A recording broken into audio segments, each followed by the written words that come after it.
All right, so we are going to begin, and the meditation topic tonight is related to the question of the week, as it often is. So the question of the week, I may as well say that for those who don't know it, it's what experience has had the greatest impact in making me who I am today?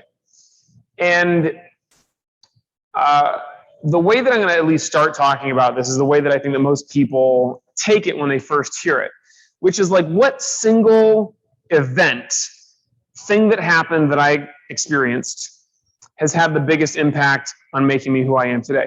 And of course, you could think like, well, there are lots of things that have impacted me and possibly things that have had much more of an impact. But if we do look at these things in terms of single events that we have experienced, and birth does not count. Somebody asked me yesterday, can I choose just when I was born? No, because of course that would be the biggest impacting experience for most of us at least. But something outside of this, if you do start from birth and go in chronological order, you'll probably find the next most impactful thing pretty close to birth. And I'm not talking about, I'm sure I'm not supposed to be talking about this in a meditation talk, but like, should we circumcise our children because of the impact that it has on their mental state early on? I don't know about that. I'm not a scientist. I have not studied it. I'm talking about like stuff after that we can possibly remember. And of course, there's a whole other world of this, which is things that we may have experienced but blocked out of our memory because they were so painful and traumatic that we actually just decided that didn't happen. I'm going to forget about it. That is definitely a way to look at this question. But tonight, let's look at it in terms of things that happened that we can remember. And we'll start with it like it's a single event type of thing. And I know I'm giving you a very narrow parameter here, but this should help you come up with the answer to this question for yourself.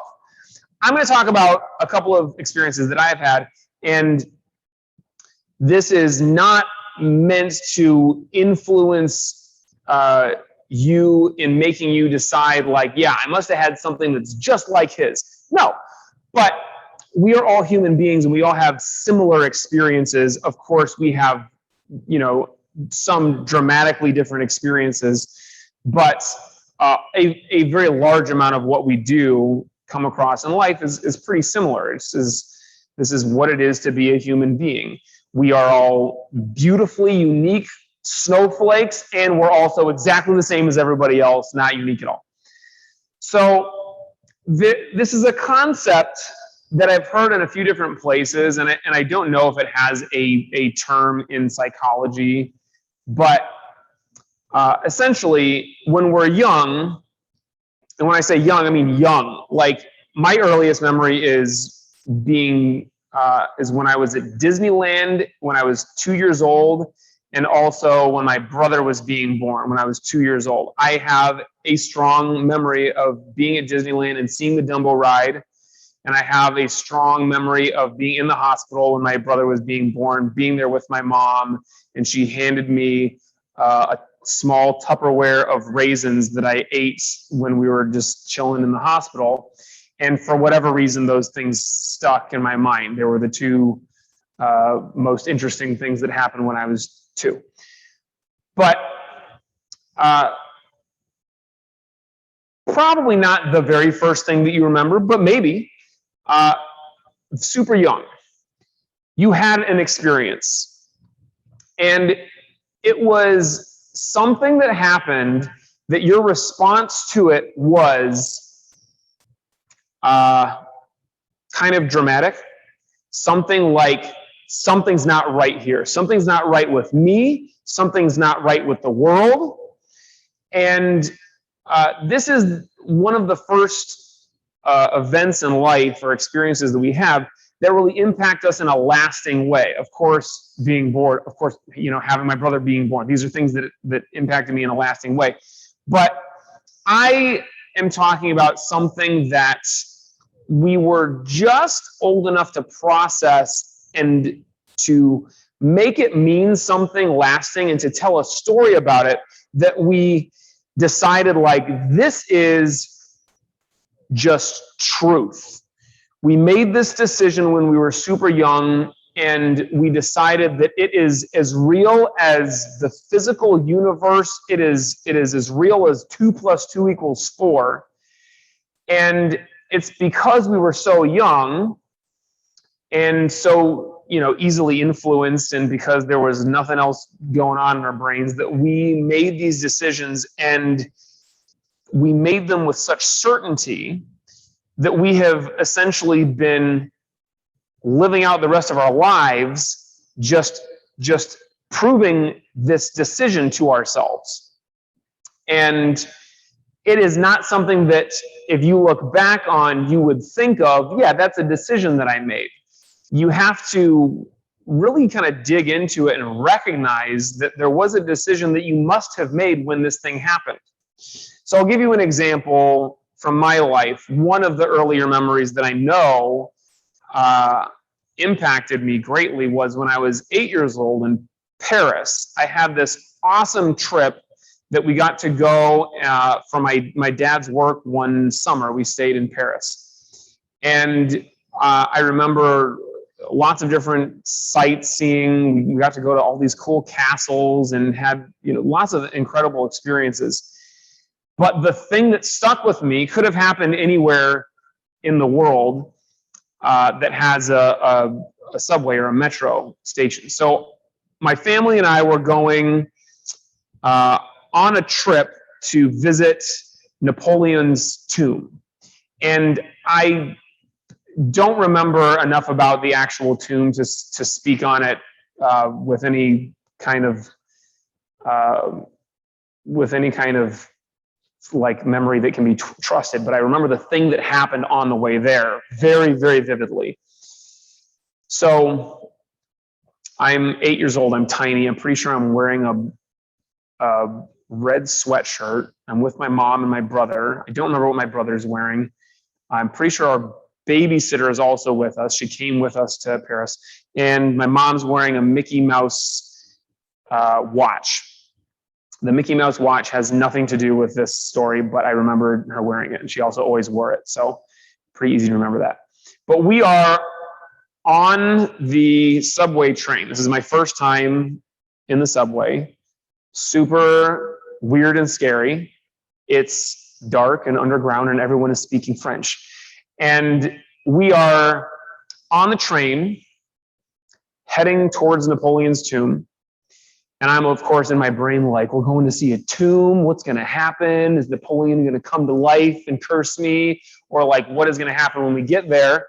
And possibly I was a little bit distracted, but I swear I remember my mom saying, okay, the next stop is ours. And she says this as we're pulling into a subway stop, a metro station. And I'm thinking that she means this next one that we are pulling into. And so the doors open and people are going in and going out. And at the last moment, right before the doors shut, I jump out because I'm thinking, this is our station, right? And the doors close behind me, and I turn around to look at my family being taken away by this subway train, and my mom freaking out, doing something that looked like this, and I don't know what this means. And so I'm there. I'm 8 years old in a foreign country, in underground.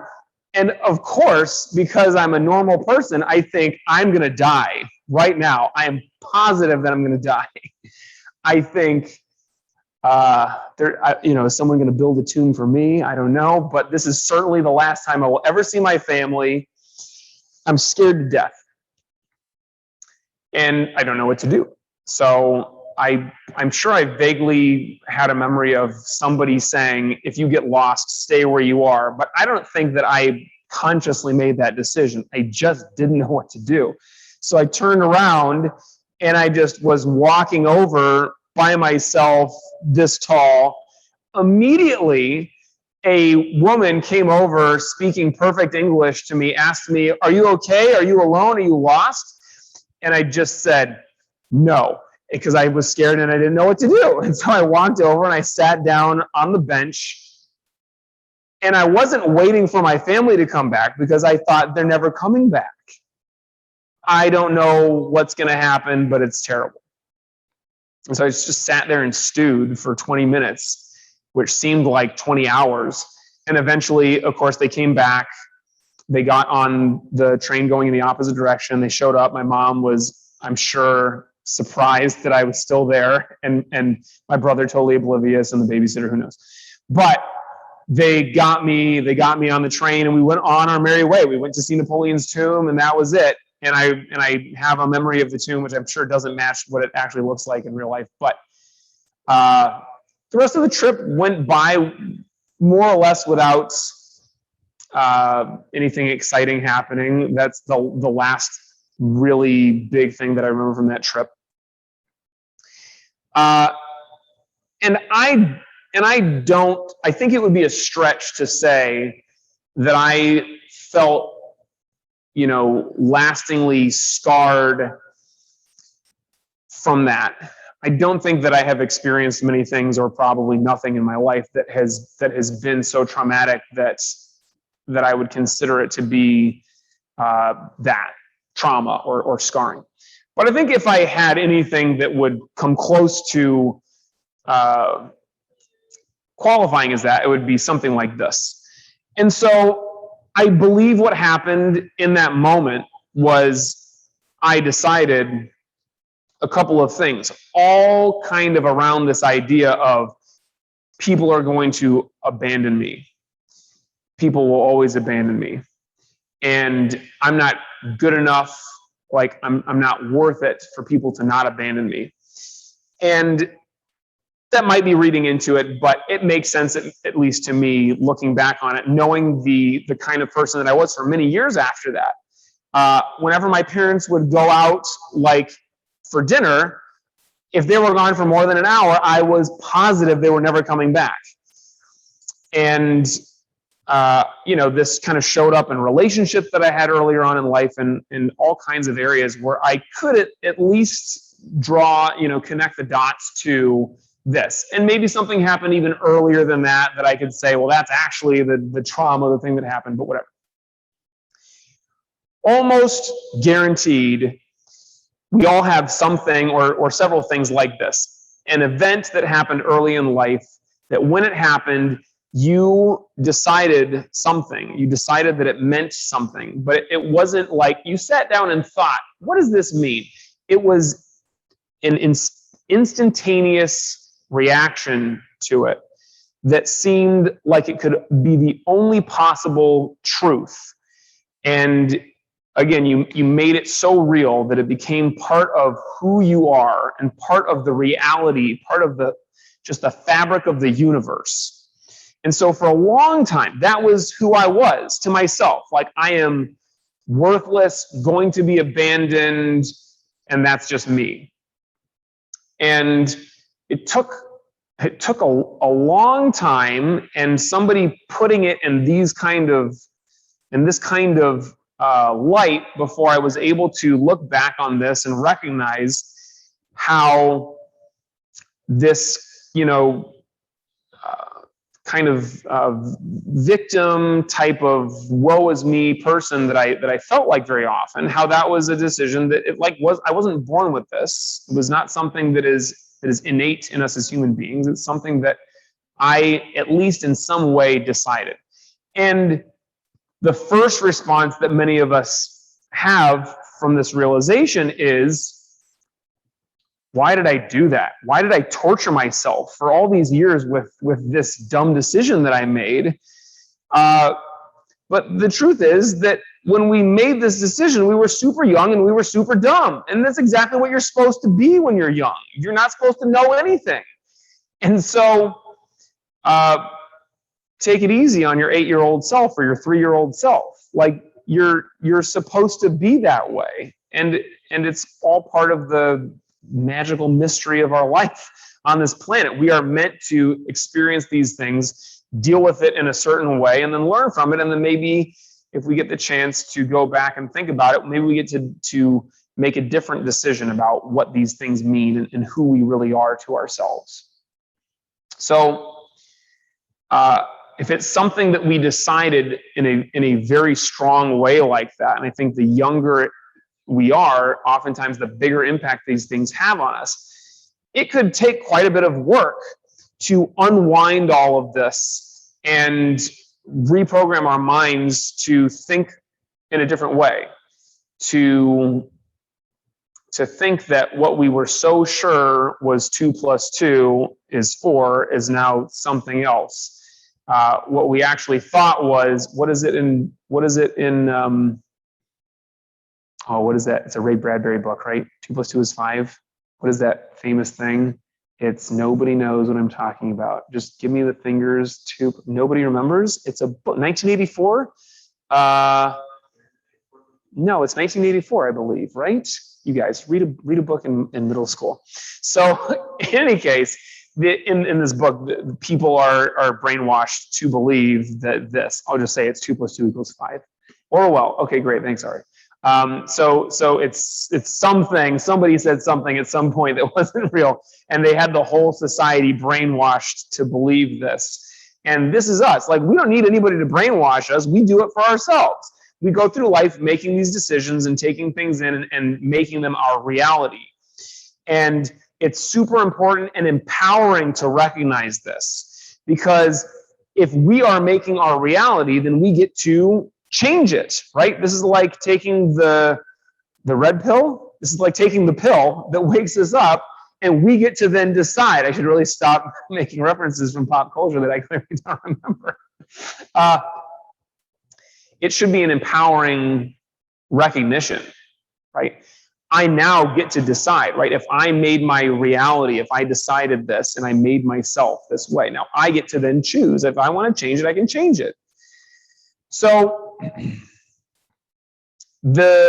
I would not actually look back on this thing that happened to me in the metro in Paris and say, this is the one thing that had the most impact on my life. But it's certainly up there, and it is definitely one of the most impactful young Sifu Ryan memories that I can remember that really impacted me in a lasting way. But if I had to choose, like my real answer for the question of the week, what experiences have the greatest impact on making who I am today? It's something to do with my martial arts and my meditation practice, because I'm no longer that person who I decided that I was in the subway when I was 8 years old. I have changed that, and I believe the single event that I could point to is the first time that I meditated, because this was the first time that I got this concept of my mind is not what I have always held it to be, and my reality is not what I've always held it to be. There's something beyond this. There's something deeper to this experience. And as I was talking about this at the end of the last class here, this was not a good meditation. This was by any stretch of the imagination like a bad meditation, possibly the worst meditation that I've ever had in my entire life.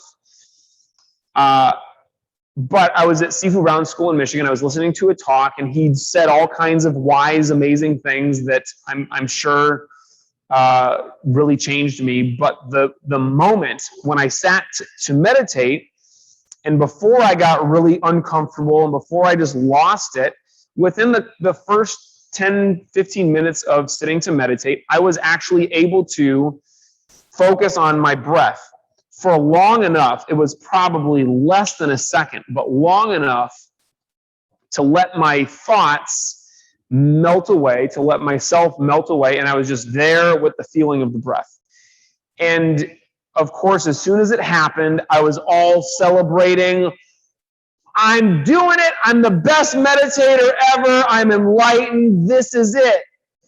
Fireworks and everything's incredible. And of course, as soon as we stop to celebrate what's going on in meditation, we make it all about us and it's all ego, then we're thrust out of that beautiful state that we found, and we are back in just the normal, thoughts rolling around in our head. And so then I was thinking about how great I was at meditation, and then I was thinking about something else, and I ended the meditation curled up into the fetal position on the side of the mats because I could not sit comfortably, and it was like 20 or 30 minutes of mostly just pain. But those sweet, just split seconds, those moments where I was actually able to just let go of my normal way of being and experience something more and something deeper was enough. That was all that it took. And also, I think the challenging nature of it was something that I really loved, and I thought, this is worth working at. This is worth getting better at. And so I decided right then and there, I'm doing this. And so I have meditated every day for 20 years since that first time that I went to meditation class. This is a different way of looking at the question, I think. But if we're looking for an experience, it doesn't have to be a single event, right? It might be something that a single event kind of pushed us into. And of course, this event was very important in my decision to do martial arts for the rest of my life. And that decision and the practice and the constant effort has been the thing that changed me the most. So I really invite you to look at what have been the habits that you've fostered and the actions that you've taken over the years, and what are those experiences that you've had that have taken up a lot more time, enough time to reprogram you. And a reprogramming, a thing can happen in both those ways, right? It can happen in a flash because something is so dramatic and impactful that it makes us think something that we take as being the absolute truth. And trauma can have the same kind of impact. But it can also be something that we decided, this is the way that I want to be. And so I'm going to consciously reprogram my mind to have these thoughts, or consciously take these actions, or spend my time around these people, or whatever it is. Take up something incredible that will transform me for the best, like doing martial arts. Or it might be something that you didn't decide. You have just had it. It's just been the way that you kind of ended up being in life and the experience that you've had over the years. But however you look at it, the person that you are today is a result of the actions and the experiences that you've had up until this point. Now, when Sifu Brown used to talk about this, and I'm sure that he still does, he would always make it a big point to say that the person who we are today is a function of our past experiences and all of that. But the person who we are tomorrow does not have to be a function of that, because we can decide today to change if we want to change. And if you take a real frank look at who you are, you will notice there are certain things that are working really well for you, and you should continue to have those things as parts of your personality. You should continue to do those things. There are people in your life who you should continue to spend time around and all that. And you will notice that there are things that are not serving you well. Maybe they worked up until this point, but you can recognize that this is, at the best, just keeping me afloat, I'm not thriving, I'm just surviving with this. And at worst, these are things that are really detrimental to my mental and emotional health, to me making the kind of progress and being the kind of person that I want to be. So who we are is essentially, the things that we do every day. These are habits. These are the people that we surround ourselves with. These are the thoughts that we have all the time. And our personality is, a mix of these things, the things that we do and the way that we see the world, and our kind of gut reactions to things, our responses to things that we don't think about. We just do it. And then also the part of us that thinks and decides, this is who I want to be. We are all amazing. We are all meant to be the way that we are now, and we are all meant to be the way that we choose to be in the future. So this is not an invitation to beat yourself up for the terrible decisions that you've made and the person who you've become. This is an invitation to look at who you want to be in the future. But we got to know how we got to where we are today, and recognize the patterns and recognize the decisions that we made in the past, and be able to unravel that and be able to decide, you know what? I'm not this anymore. I recognize that this is what I decided when I was a child, but now I'm not a child anymore. And if you're a child and watching this, you're less of a child than you were yesterday. So you get to make the decision of who you are and who you are going to become. To directly connect it a little bit more to our meditation practice, we, again, are all unique and have our personalities and have our experiences, we are all kind of in this human experience together. And one of the things that we all have in common is we tend to go through our days and our lives from this perspective of ego. And when I say ego, I don't mean I think I'm the best in the world. Ego is I think I'm the worst in the world. I think I'm the best. I think I'm exactly par. It's whatever it is that you are comparing yourself to other people and separating yourself from other people. And the ego is in that way, in the way that I am talking about it and use it, is just a very thin casing that separates us from the rest of the world, that we think of as being absolutely solid and real. But it does not have to be that way for us. And our meditation can help us see beyond that. This is one of the most incredible experiences that we can have in meditation, is to allow the ego to drop away and just be. And what is beyond or behind the darkness of closed eyes, what is beyond ego, this consciousness that is free of judgment, of self-judgment and judgment of others, is free of this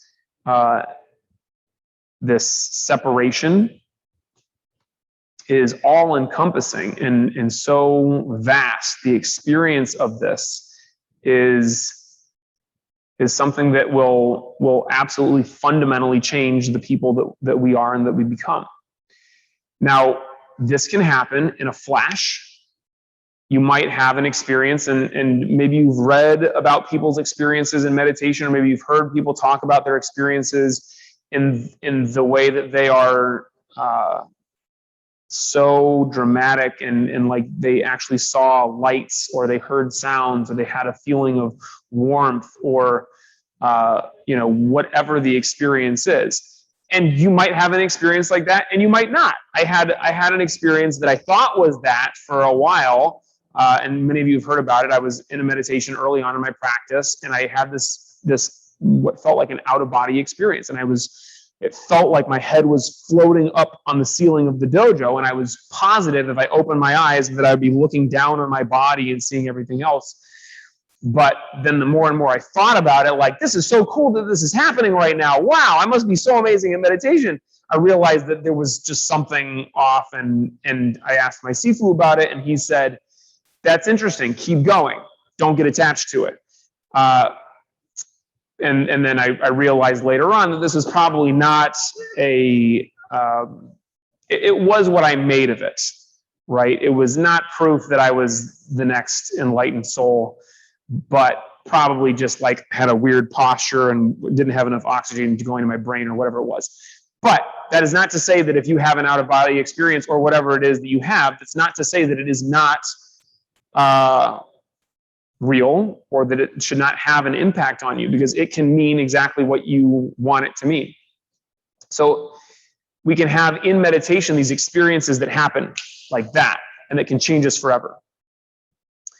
And you might not have ever had something like that, and you might never have an experience like that. But what you will have if you continue to meditate is the chance to rewire your mind to be able to break free of what we can think of as the habit of identifying as the ego.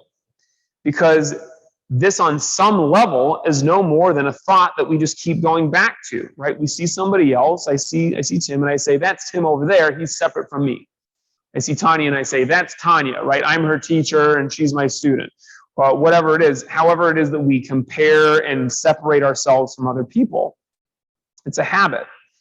And we can break that habit through meditation, through recognizing the thought and letting it go, through allowing ourselves to experience the breath and the body, through allowing ourselves to just be in the moment without allowing our minds to continue going back to that same old habit of judgment, separation, ego, identification.